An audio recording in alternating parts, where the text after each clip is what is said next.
Passamos agora à exposição do Sr. Alexandre Fontoura dos Santos, psicólogo, historiador e professor, graduado em Psicologia pela Pontifícia Universidade Católica do Rio Grande do Sul, mestre em História pela Universidade Federal do Rio Grande do Sul, com licenciatura na mesma área pela mesma universidade. Integrante e colaborador do Departamento de Psicologia e Espiritualidade do Instituto Jungiano do Rio Grande do Sul e da Associação Jungiana do Brasil. Integrante, fundador e colaborador do Núcleo de Psiquiatria e Espiritualidade da Associação de Psiquiatria do Rio Grande do Sul. Integrante e colaborador do Departamento de Saúde Mental da Associação Médico Espírita do Rio Grande do Sul, onde dirige o Núcleo de Família e atua como professor do Grupo de Estudos sobre a Psicologia Espírita de Joana de Ângeles. Psicólogo voluntário do Hospital Dia, do Hospital Espírita de Porto Alegre, é orador espírita e atua regularmente no Centro Espírita Luz da Esperança de São Francisco de Assis. O tema a ser abordado pelo Sr. Alexandre é Psicologia em Reencarnação, um olhar sobre as relações familiares. Meus amigos, viemos aqui então para falar de um tema que diz respeito à vida de todos nós, sobre a vida familiar. É dito, muitas das vezes, vamos ver como é que isso aqui funciona, que a família nós não escolhemos,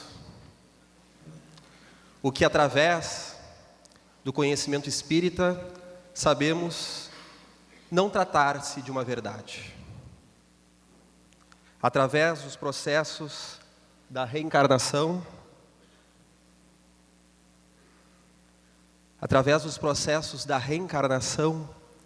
nós sabemos que para que haja a evolução do nosso ser, nós temos o direito e o dever de retornarmos mais uma vez na carne, junto àqueles seres que nos serviram de guarida nos laços familiares, que nos serviram de desafio na convivência humana e que talvez, não sabendo compreendê-los, e muito mais, não sabendo compreender a nós mesmos, nós de alguma forma lhe ferimos a consciência, nós de alguma forma nos ferimos nesta caminhada. E como meu inimigo passou durante um determinado período sendo representativo daquelas questões interiores que eu não soube lidar e que projetei nele, reencontrá-lo mais uma vez não apenas representará a cura do seu espírito, como também a cura que necessito para lidar com os meus monstros interiores. Nessa frase, então, que Chico Xavier nos trouxe através da sua psicografia, podemos ver muito ódio no passado da terra a vida consciente, que ressurge ao nosso lado sob a forma de parente. E aqui nós vemos então uma foto convidativa à constelação familiar, em que seres retornam mais uma vez, esquecendo-se momentaneamente do que fizeram no passado, do que viveram, para ter um novo início, um recomeço, porque de fato é isso que viemos fazer aqui na Terra.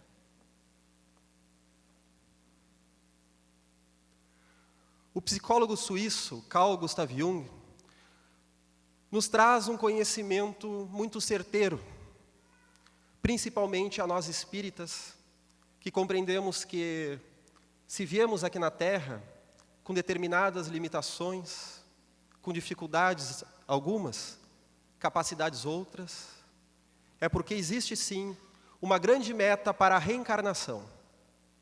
E que através desses enfrentamentos, destas dores, das doenças, das depressões, do convívio social debilitoso, ali encontraremos a possibilidade de conquistarmos a cura para erros que trazemos do pretérito.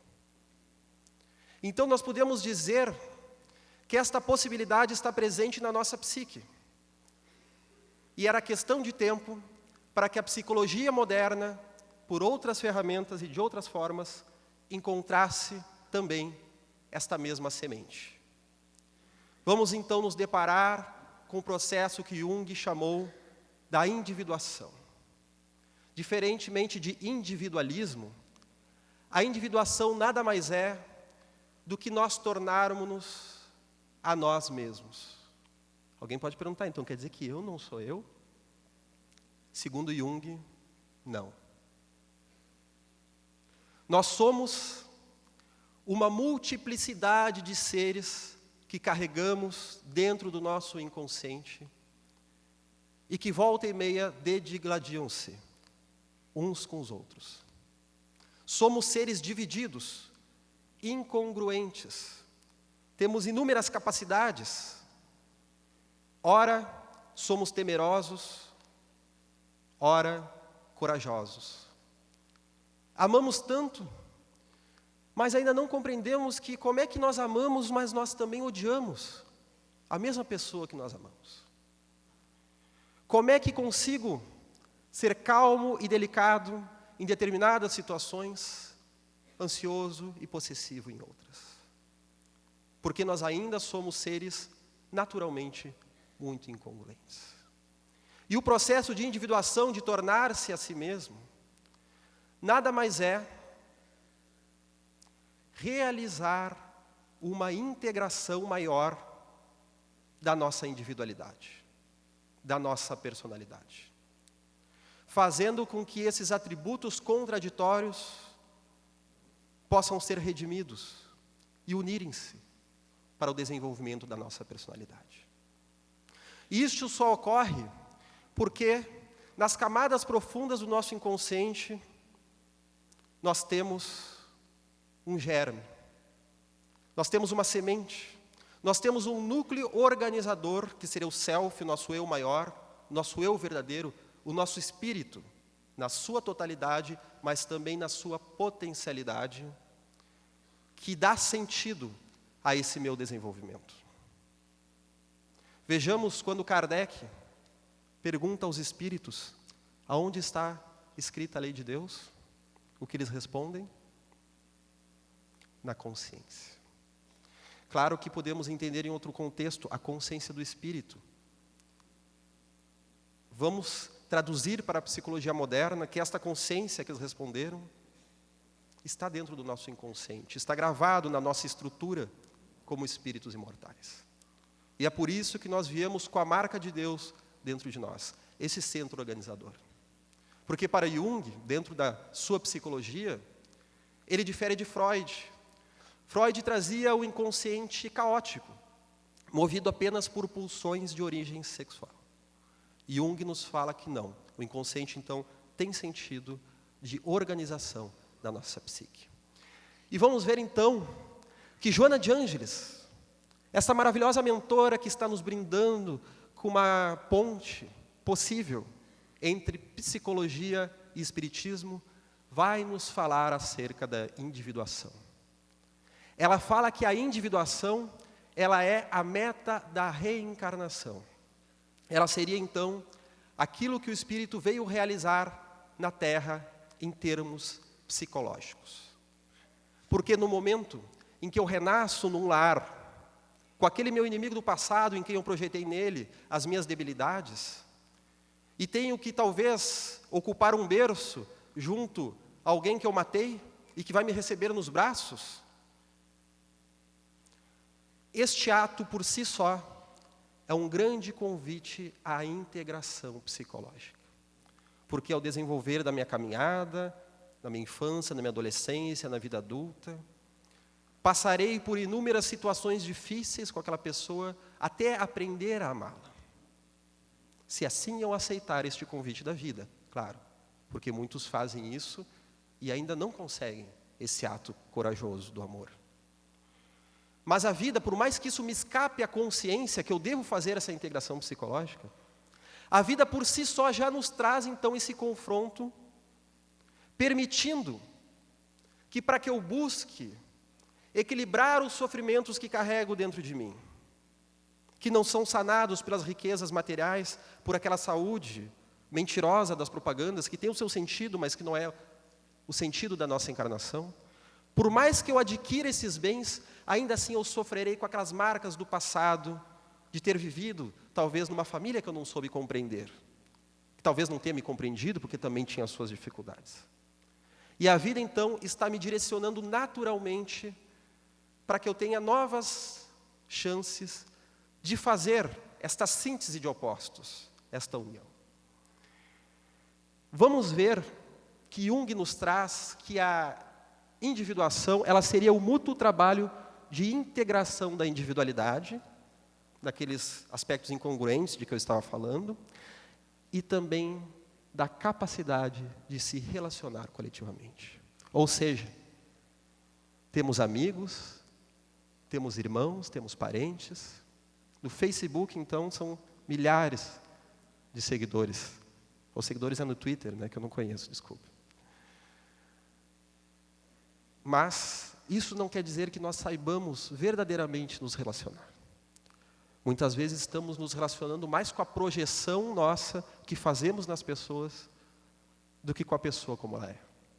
E para que nós consigamos adquirir a capacidade de uma relação mais legítima, passa pela minha individuação, por eu conhecer a minha natureza, para então, buscando conhecer a natureza do meu irmão, vir a adquirir uma relação mais profunda, aceitando-o como é, porque eu também já estarei trabalhando na aceitação de como eu sou. Mas o Jung, ele nos traz uma coisa que a princípio pode nos parecer uma incongruência, se olharmos pelo viés espírita. Porque o Espiritismo nos fala da importância da família, a importância de nós amarmos aqueles que estão conosco. E o Jung, ele nos diz o seguinte, que no processo de individuação, impreterivelmente, o ser terá que se diferenciar do meio familiar e da psique coletiva. Em determinado momento, ele terá que trair aquilo que a família espera dele. Como assim ele vai ter que trair a família? Podemos compreender que por mais que pudéssemos observar uma família perfeita, uma família harmônica, vamos imaginar uma família que realmente se ama. Ainda assim, no seu processo de desenvolvimento psicológico, o indivíduo deixa a infância em que os pais são o ideal, adentra na adolescência, onde ele começa a buscar novas referências para a sua vida. E diante do convite da vida adulta, ele terá que abandonar este ninho, abandonar estes pais, de forma simbólica, para buscar a sua própria caminhada, para não viver à sombra do processo deles, e não o seu processo. Porque é muito natural que a sociedade espere a nossa colaboração como profissionais, como cidadãos. Mas nem sempre o ideal de cidadão da sociedade passa pelo processo interior da minha caminhada, da minha integração, que é diferente da integração do outro. Eu tenho outros aspectos dentro de mim que necessitam ser realizados, assim como Haroldo Dutra estava falando. São as nossas potencialidades que precisam de realização. E aí, nós temos que fazer o duro sacrifício de matar a família. Matar a projeção que fazemos da família dentro de nós. De frustrar essa expectativa para buscar o nosso caminho. Mesmo que amemos a família. Não estamos aqui falando de odiar a família, mas de buscar o nosso entendimento.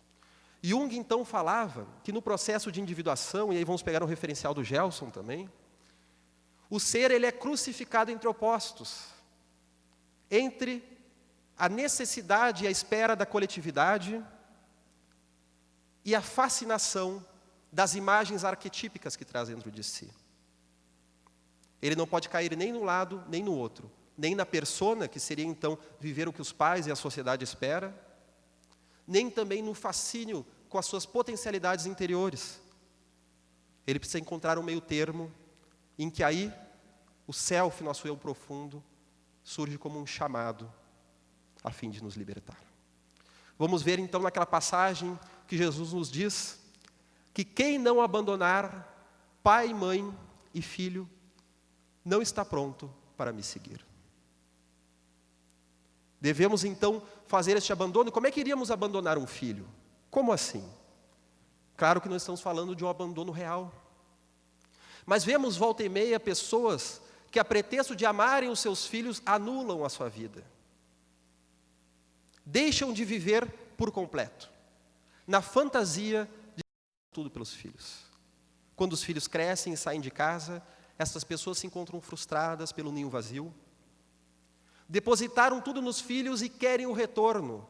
Muitas vezes sendo então o super pai ou a super mãe, que não permitem que os filhos cresçam, porque os estão sufocando com excesso de preocupação. É quando o filho então, ficando no meio do casal, ele serve como desculpa, sem se dar conta, claro, não é por maldade. Ele acaba servindo por desculpa para o ser não fazer a sua individuação.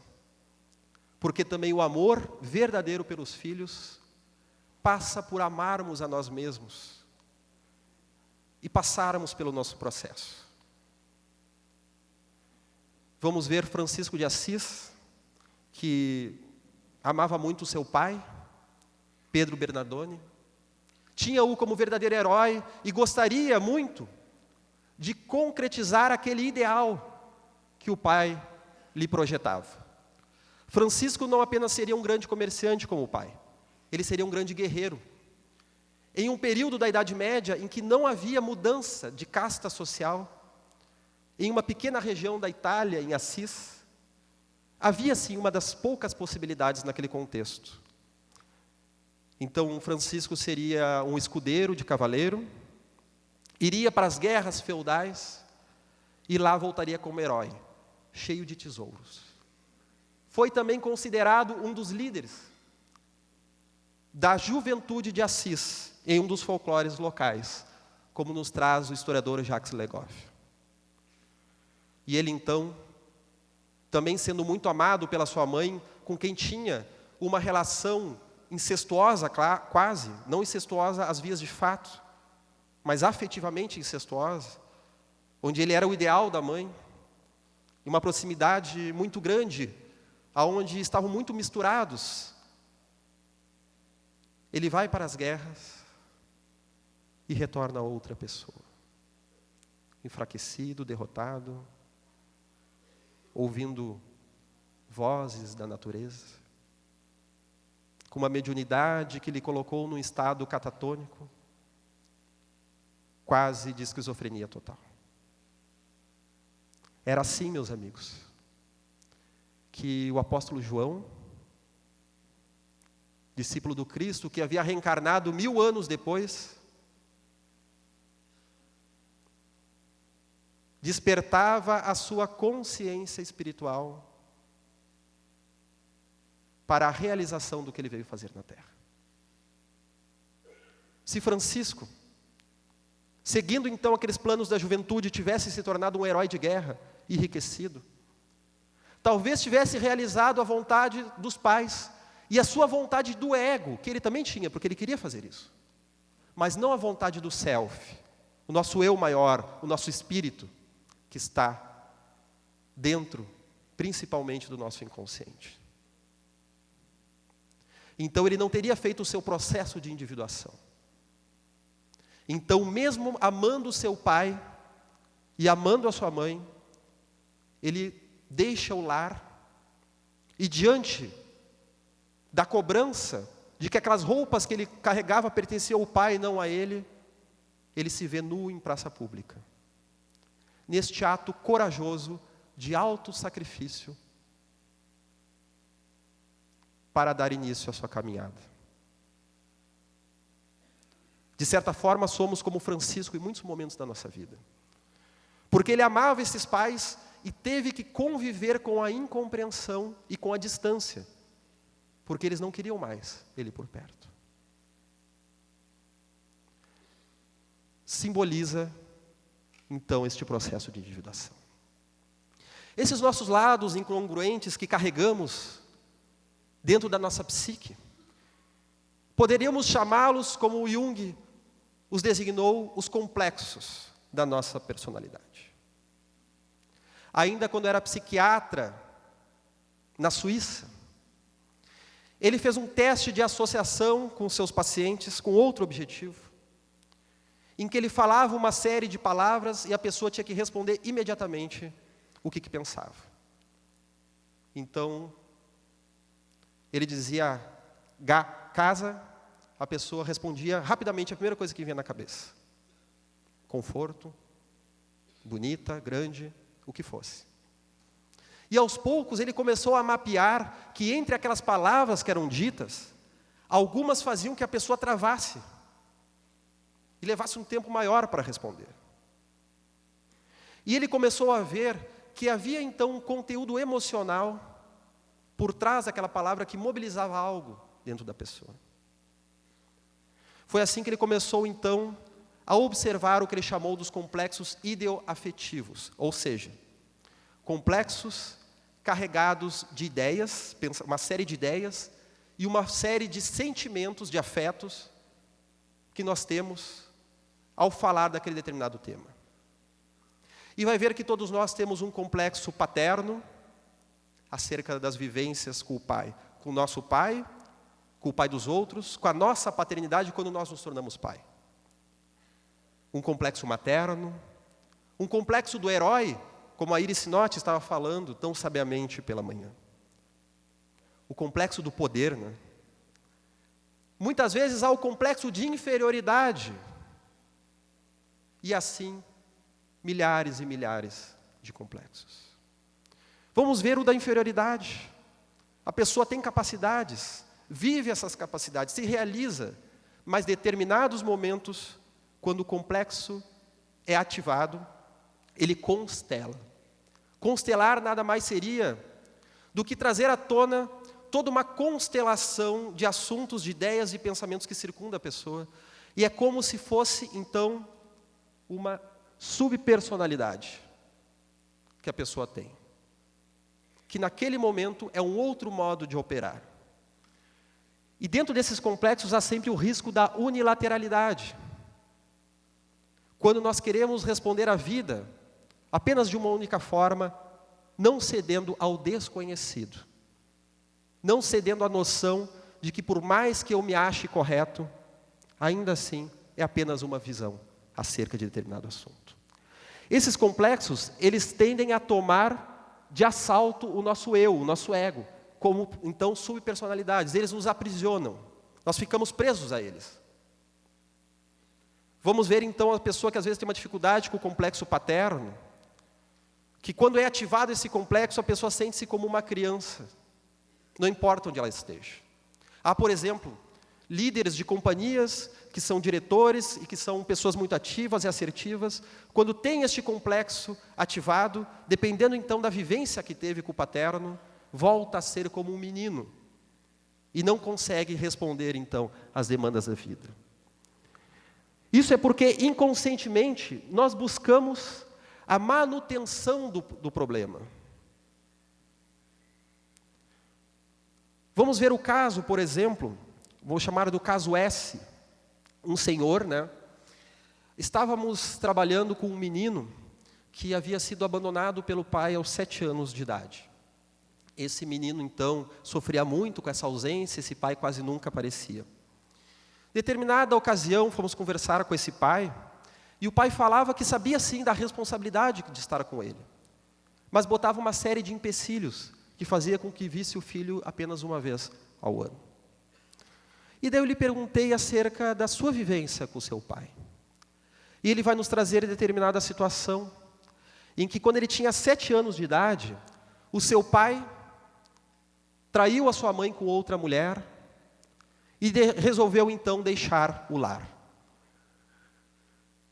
Ele sofreu muito com isso, porque o pai sumiu, passou a odiá-lo, e desde os seus 7 anos, em uma família com muitas irmãs, ele assumiu o papel do pai da casa.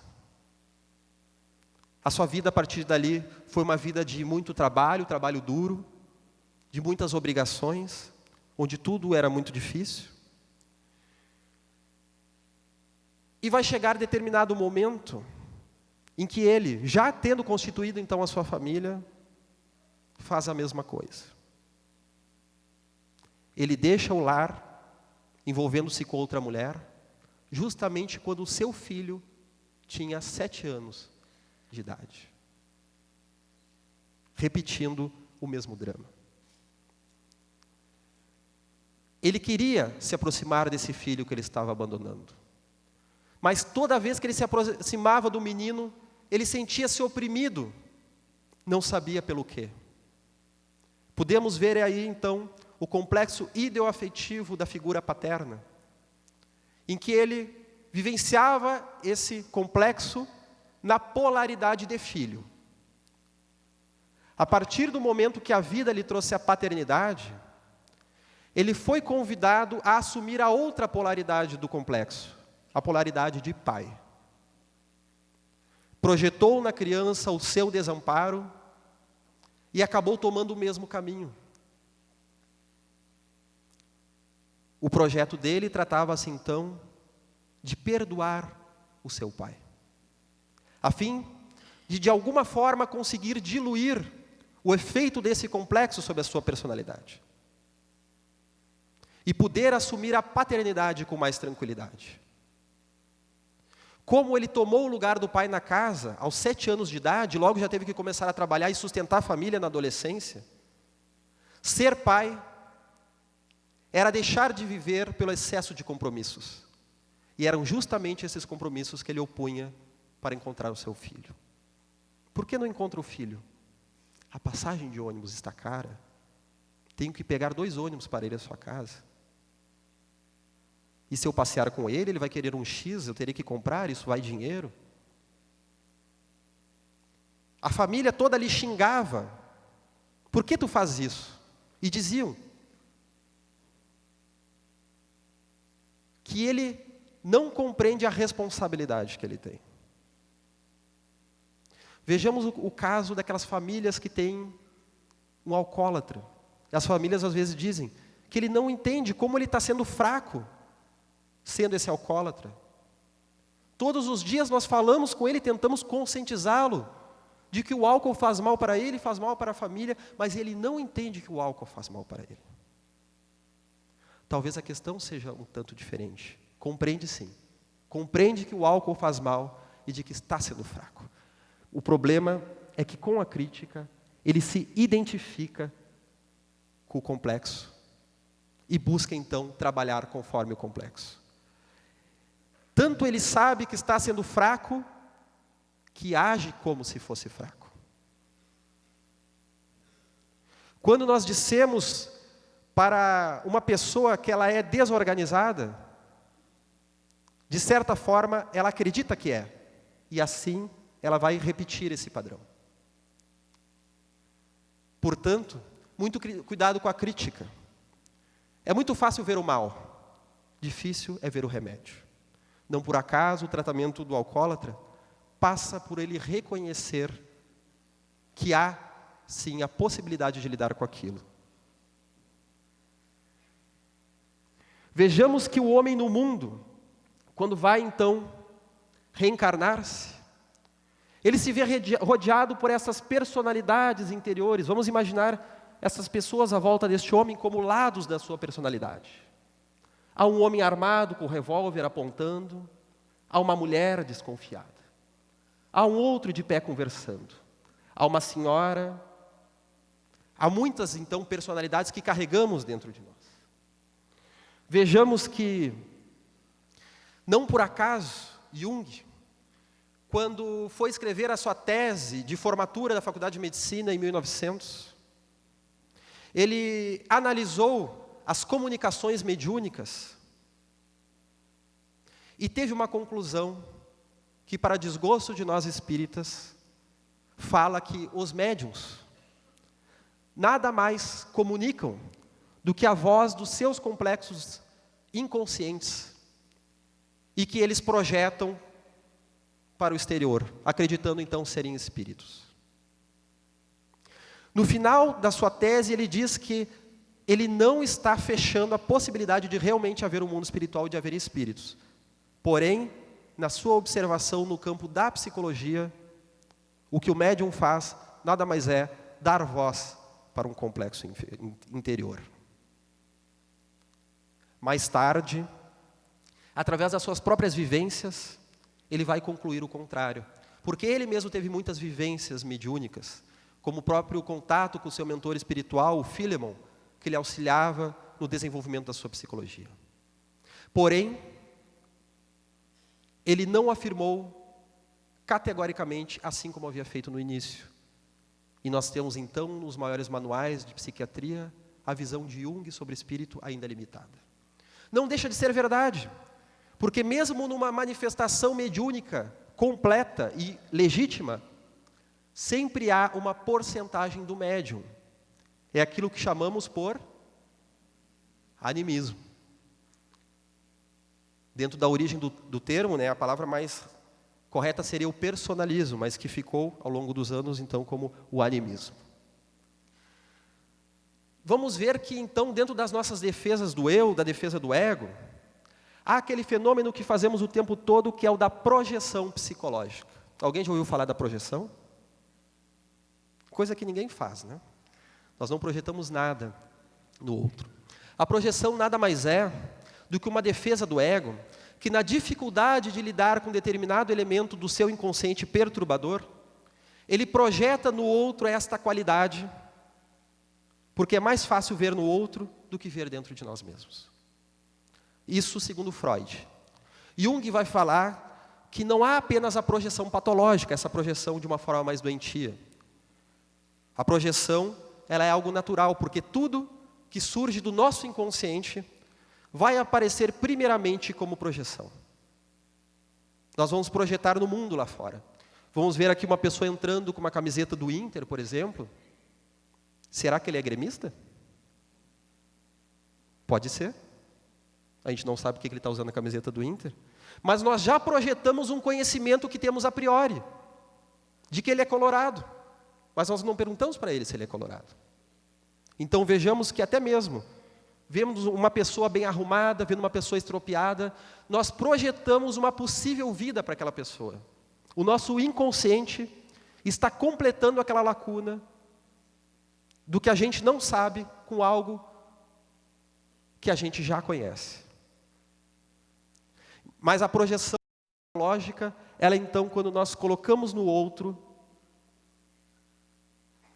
aquilo que nos pertence.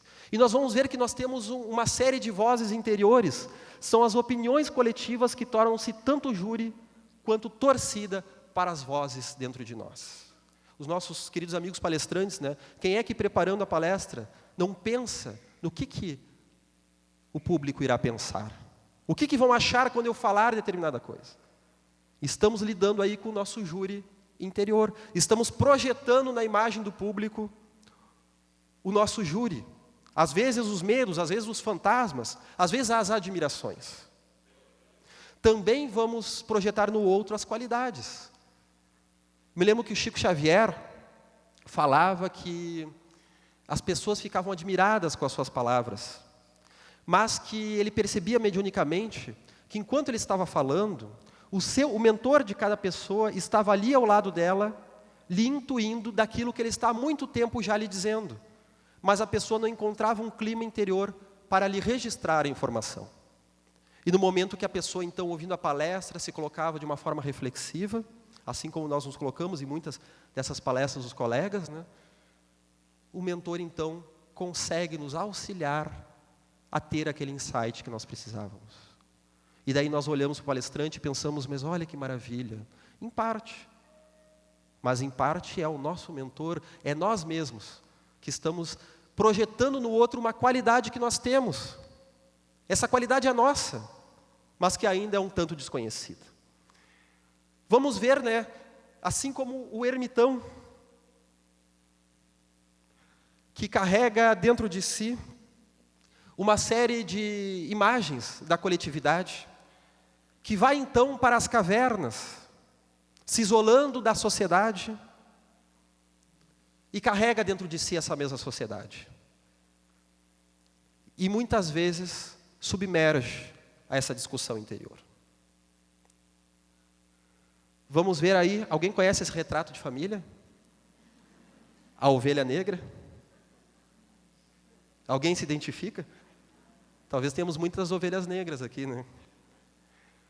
A ovelha negra que acaba simbolizando na sua vida tudo que há de diferente dos papéis familiares.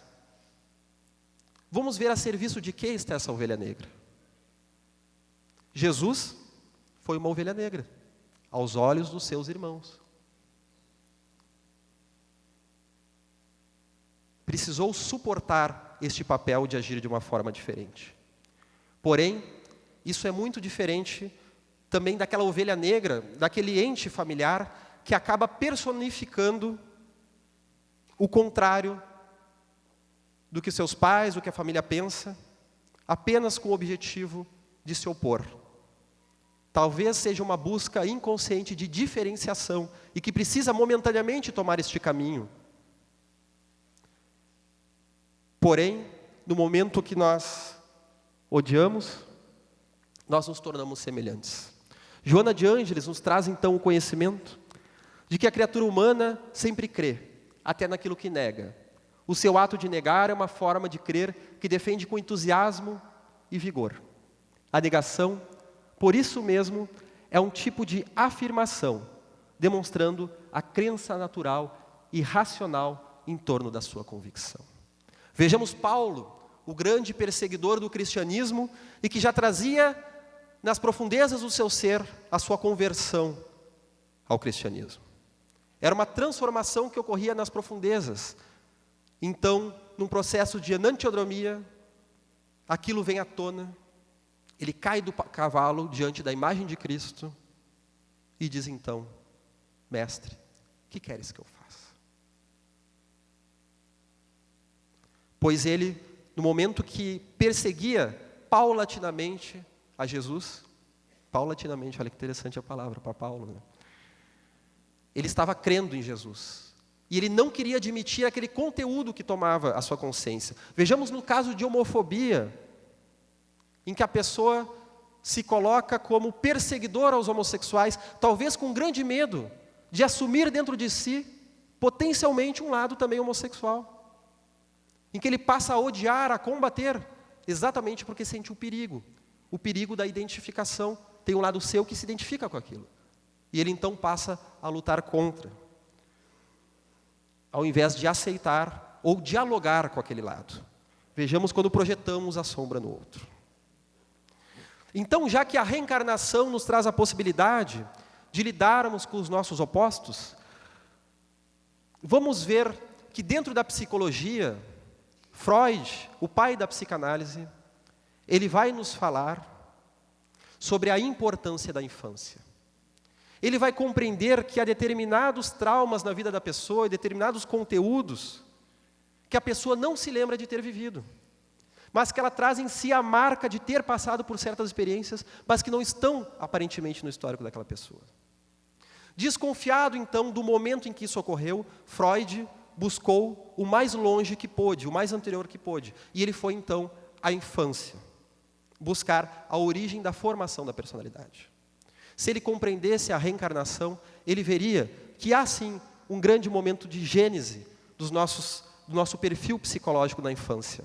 Porém, esse momento não é o único. Joana então vai nos falar a respeito daquilo que estávamos falando dos complexos. Ela vai nos trazer que as formulações dos diversos períodos da evolução e de vidas passadas, elas são exteriorizadas pelo inconsciente quando possuem um conteúdo perturbador, ressurgindo então como complexos da nossa personalidade a serem integrados. Vamos compreender que esses complexos que Jung já conseguia perceber, nada mais são do que um reflexo de nossas personalidades em vidas passadas. Como já fomos monges, caçadores, gladiadores, freiras talvez, já fomos pai, já fomos mãe, já fomos filho, já morremos de doença, já morremos talvez de outras formas, carregamos dentro de nós inúmeras personalidades e que no nosso processo, no nosso atual nível evolutivo aqui da Terra, muitas delas não foram solucionadas. Nós não passamos pelo nosso processo de individuação naquela encarnação. Nós sustamos a nossa individuação, como é muito comum ocorrer, do ser que vem com inúmeros potenciais na Terra, mas infelizmente não se realiza. Jung nos fala que o próprio Nietzsche, que veio nos falar da morte de Deus e carregou em si a angústia da sua época, ele tratava como uma pessoa genial, mas que, ao seu ver, era o caso de uma individuação que não deu certo, porque no confronto com a sua sombra, com a sua angústia, ele veio então a sucumbir. E até o processo de vida se deu num sanatório em condições muito tristes. Apesar da sua genialidade e apesar do respeito que Jung tem por ele. Então vamos ver que o processo de individuação, ao tentar nos aproximar e dialogar com os nossos complexos, nós estamos fazendo pequenas integrações das nossas subpersonalidades, mini resoluções daquilo que fomos em vidas passadas. Os complexos, eles funcionariam como bolsões do inconsciente que podem estar abertos ou não, e que se abrem em dado momento da nossa vida, marcando profundas mudanças nas nossas relações. Vamos ver o caso de pessoas que, em determinado momento da vida, elas mudam, passam a agir de uma forma diferente. Há pouco tempo eu vi uma pessoa que me dizia que era muito feliz, que vivia muito bem, tinha uma realização de vida linear, graduação, mestrado, doutorado, tudo. De repente, foi tomada por um transtorno de pânico seríssimo, que lhe veio a impedir a realização das suas conquistas, do seu poder, das suas riquezas, como ela colocava. Porém, vemos nessa caminhada linear uma caminhada apenas do ego e não do self. Uma caminhada daquela personalidade externa, da persona que ganha títulos, que tem também a sua importância. Abrem portas para trabalhos a serem realizados, mas que já estavam sendo confundidos o título com a personalidade. E para que essa personalidade pudesse surgir das profundezas e ganhar um espaço, precisou passar então por essa cisão da sua personalidade, esse estado de quase loucura completa, sofrendo muito, deitado a uma cama, para que esses potenciais, essas outras qualidades da sua vida pudessem ter uma chance de relativizar aquela personalidade. São os bolsões de vida passada, são aqueles nossos personalidades que fomos surgindo repentinamente. Vejamos aí que o próprio contato amoroso, ao momento da paixão, a paquera, a paixão, aqueles anos maravilhosos iniciais do casamento, onde tudo são flores. E há depois a convivência, há o aprofundamento, há as crises do casamento. James Hollis vai nos trazer que a maioria dos casamentos não sobrevive à crise. Geralmente depois dos 7 anos de relacionamento, ou talvez um pouco mais, um pouco menos, nós vamos descobrir que a pessoa não é aquela com quem nós havíamos casado. E é verdade, ela não é. Porque nós projetamos nela um ideal. Talvez ela tenha algumas daquelas características realmente. Mas o difícil da convivência em família é termos de suportar a sombra do outro. É termos que ver de perto. E como nós não suportamos nem mesmo a nossa sombra, temos dificuldade de suportar o outro. O relacionamento só se transforma em amor quando há então essa aceitação do outro com as suas debilidades e também aquilo que ele reflete para nós, da nossa sombra pessoal.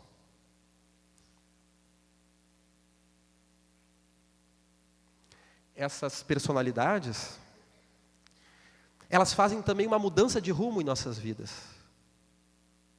Há, por exemplo, o espírita, que age para o bem, que se doa, que trabalha. Em determinado momento, como vemos no livro O Amanhecer de uma Nova Era, de Divaldo Franco e Manuel Filomeno de Miranda, um dirigente espírita de uma casa importante, que era um trabalhador exemplar, em determinado momento da sua vida, sofre com a perda da esposa, com o desencarne dessa esposa, e ele vem a sucumbir diante de uma sexualidade que ele não consegue direcioná-la. E ele começa, então, a surrupiar o dinheiro da casa espírita para ter relacionamentos lá fora, porque nada mais era do que um bolsão da sua personalidade passada, que ele teve em outra vida, que naquele momento da vida surgiu de repente e rompeu, com o propósito de fragilizar o ser, que na sua reorganização terá a chance de diluir esse bolsão, de redimir, fazer a sua individuação que não fez na sua vida passada. Vejamos André Luiz, que desencarna naquela situação desesperadora, que era o homem de títulos na terra, o médico responsável, o cientista de renome, que, porém, terá de amargar determinados anos nas regiões umbralinas, entrando em contato com a sua própria sombra, já que não soube entrar enquanto encarnado. Poderíamos arriscar que André Luiz ele conseguiu fazer uma individuação a posteriori da espiritualidade, quando ele se curva diante desta realidade maior. E nesse processo de individuação a posteriori, ele vai demonstrar um amor por Cristo, um amor por Jesus, um amor pelo ser humano que ele não teve naquela encarnação, mas que talvez, de alguma forma, poderia ter tido. Olha o que nós perdemos. Tivemos o André Luiz médico cooperando na terra, mas este André Luiz de amor nós não conhecemos. Vejamos, já próximos da nossa finalização, que a lei da reencarnação, ela vai nos trazer a perspectiva de uma nova forma de amor. Há, por exemplo, o caso de um senhor que amava muito a sua filha, moravam os dois apenas, e essa moça era uma pessoa muito responsável, mas que trazia um determinado desequilíbrio emocional e que lhe fazia ter muitas relações amorosas de forma promíscua. E esse irmão, ele tinha um grande sofrimento com a realidade da filha. No entanto, apesar de ser uma pessoa valorosa, esse irmão, ele também tratava as mulheres de uma forma materialista, como se fossem apenas um objeto. Em um trabalho de regressão, em determinado trabalho espiritual, em uma atividade, os mentores revelaram à sua pessoa de que aquela filha promíscua era sua amante de vida passada que ele havia desencaminhado. E a possibilidade de tornar-se pai da sua amante era uma forma, digamos nós aqui, de psiquificar o amor. Era um amor instintual, um amor apenas sexual, que também tem o seu sentido, também tem a sua importância, mas que necessitava ser sublimado para um amor que não se dá apenas naquele tipo de relação. E aí nós podemos pensar o próprio complexo de Édipo, que o próprio Freud viveu com a sua mãe, em que aquele apaixonamento da mãe pelo filho, em casos de incesto, ou em casos de fantasia, em que há uma relação muito urubóica entre ambos, se trata também de registros de vida passada, aquele ódio que talvez o marido vai ter pelo filho, que está lhe roubando a presença da esposa, traz ali também o triângulo amoroso que não foi sabiamente solucionado em outras vidas, talvez de uma forma muito dolorosa apenas. Vamos ver o sábio indiano Jaidaresh Bhopal, um personagem apenas com esse nome, que no século XVI tem um sonho em que um mestre espiritual está junto dele, à beira da praia, e lhe mostra a figura de uma mulher que se aproxima. Faz mexer, bater o seu coração profundamente. Ele não a conhece, mas ele se vê apaixonado. Ele tem 40 anos, ela parecia uns 15, que era a idade que as mulheres casavam na Índia naquela época. E o seu mestre lhe diz o seguinte: vês esta que aproxima? Tu a amas de outras vidas. Te dei o tempo de 40 anos para que tu te preparasse para este encontro. Tu irás amá-la, porém não da forma que tu gostarias. Terás que conter em ti a vontade de uma realização, de um amor romântico, e amá-la com a tua sabedoria. Ela chegará desgrenhada, necessitada do teu amor, abatida, traumatizada. E se tu falhares, carregarás ela contigo, da tua caída. Este sábio hindu, que era um mestre cheio de qualidades e de vidas já, em que foi um ser de muita luz, encontra o maior desafio da sua vida. Já pressagiando o que se dá depois no livro O Passado Vive em Nós. Era o convite para que ele vivesse aquele amor, porém de uma outra forma que ele não estava acostumado. Porque isso vem a nos libertar daquela fantasia de que para amar nós temos que ter.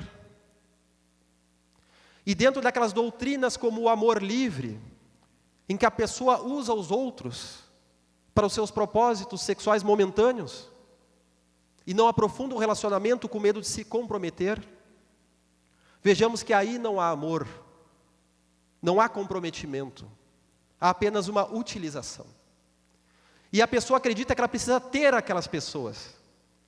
Determinada pessoa me gera um sentimento de amor, eu preciso tê-la. É uma ilusão. É um amor ainda com A menor.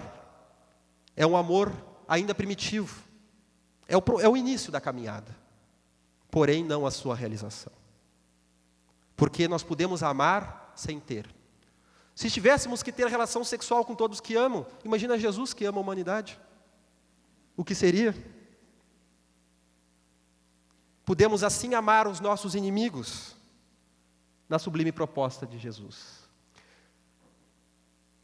Vamos ver que as nossas vivências atuais, se elas não são a origem dos nossos traumas, dos nossos complexos, dos aspectos da nossa personalidade, como nos dizia Freud, o que elas são? Colocamos aqui 4 colocações interessantes. Elas podem ser realmente a gênese do problema, conforme Freud, a nossa vivência na infância ou em outros momentos da nossa vida, na adolescência, até mesmo na vida adulta, se encontra ali a gênese de um problema psicológico que carregamos. Outras vezes, elas são uma gênese parcial, elas contam com elementos de outras vidas. E em terceiro momento, ela não é a gênese, mas é o momento em que é desencadeado o problema. Vejamos no caso de crianças que às vezes passam pelo abuso sexual e vão trazer um trauma que carregam dentro de si. E no caso de alguns espíritos, não vamos falar aqui de todos, em um processo de regressão se pode ver que aquele que foi abusado, em outra vida, ele também foi um abusador. Então nós podemos dizer que o complexo, que traz as suas duas polaridades de abusador e abusado, já existia dentro de si. O trauma da infância apenas foi o seu desencadeador nessa presente encarnação, em alguns casos. E também nós podemos ver um quarto elemento, em que a pessoa traz em si aqueles traumas, traz aquelas dificuldades, aquelas neuroses a serem enfrentadas. e o convívio familiar, no caso da família, né, vai apenas definir a forma como se manifesta o problema, a roupagem. Porque uma ansiedade que eu carrego, talvez de um parente que não me deixava falar, que me interrompia. Vamos ver no caso da pessoa às vezes muito tímida, que tem dificuldade de se expor em público, que às vezes não consegue concatenar as palavras. Vamos ver aí que talvez tenha passado por uma família que lhe podava a fala. Pode ser a gênese, pode ser uma gênese mista, pode ser o desencadeamento do problema, ou pode ser apenas a roupagem. Porque o problema de fala desse indivíduo talvez venha a ser um problema que ele já construiu em vidas passadas, quando se utilizou o mal da sua palavra. E tendo a capacidade de falar coisas doces e direcionar caminhos, desencorajou muitos do ato de amor, desencaminhou a tantos, e talvez a si mesmo.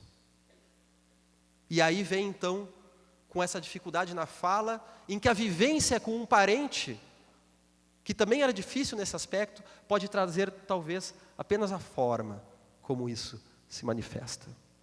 Unimos aí então este conhecimento que Joana de Ângeles vem nos trazer, assim como muitos outros espíritos, de que nós somos os responsáveis por aquilo que passamos, da gênese do problema em vidas passadas, deste problema que não é uma punição, mas é a dor, como o Gelson estava falando, a Nigredo. Estamos na dor para que nós possamos, através dela, buscar a solução. É através desse confronto entre tese, antítese, nós vamos chegar então à construção de uma síntese. E como falamos no início da nossa palestra, apesar do nosso direcionamento para o bem,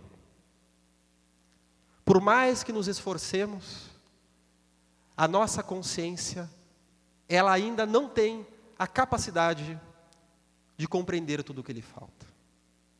E é por isso que a vida, como é muito sábia, ela nos traz, então, esta enorme capacidade de síntese.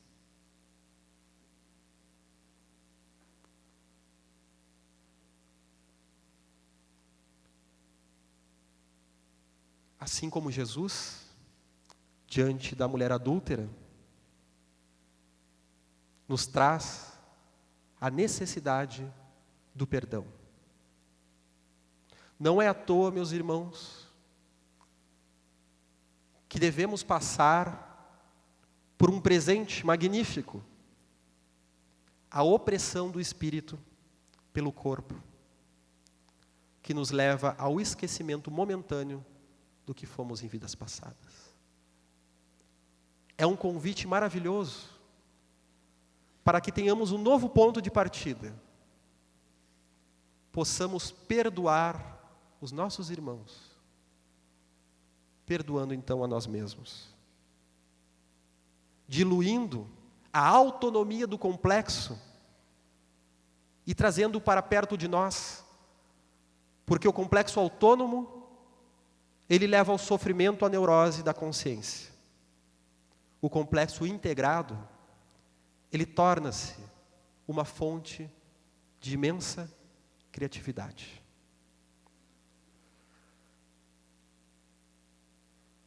Diante da noite, não acuse as trevas, aprenda a fazer luz. Agradeço então a paciência de vossos ouvidos. Uma boa tarde a todos.